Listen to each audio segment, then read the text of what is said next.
What does it mean to have systems for service and understanding that you're giving the best service possible, a great guest experience? So to me, that's one of those extra building blocks, right? When you got the foundation, now you say, what's our marketing plan? What's our financials? And you look at all these categories as projects. Well, service has to be one of those.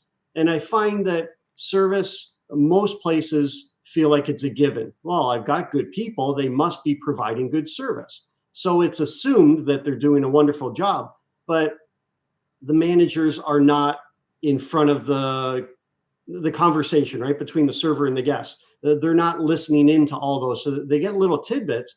And when the server comes into the kitchen and they're smiling and laughing, you assume that they're out doing the same for their guest. So Right. there's a lot of things that we just assume, and that's not what I like to do. I like to talk about it. The first thing that we do is every single week during our manager meeting, it's on the agenda. Let's talk about service, and whether it's 2 minutes or 20 minutes, that we talk about a service plan, because it's just not being focused on enough.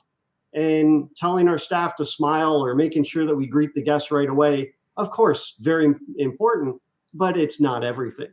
So our secret shopping service, I find, is the Kickstarter for that manager meeting. And when I walk in, say once a month, with a secret shopping report, and I plop it down in the middle of a manager meeting, we're now forced to talk about service. And we go through and we highlight the great points, and we highlight some opportunities, and we maybe highlight some policies that we need to look at. So it forces us to talk about the service. Then we start to implement it into our daily routines. Every single shift meeting, we're going to talk about a key point of service. Then we're going to get down to following our staff and watching them and talking to them.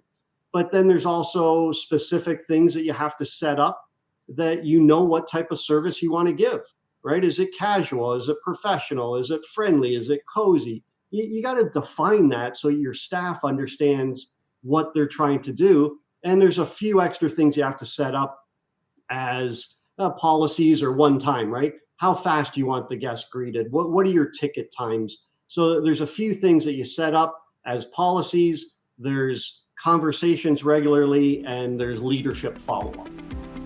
If you want to learn more restaurant solutions like these and how to get your managers to do the work, sign up for my free 4-part video learning series where I go into all this in more depth. The link is in the description below. Also, be sure to subscribe to this channel to get my weekly tips, and check out these 2 videos to learn more restaurant solutions.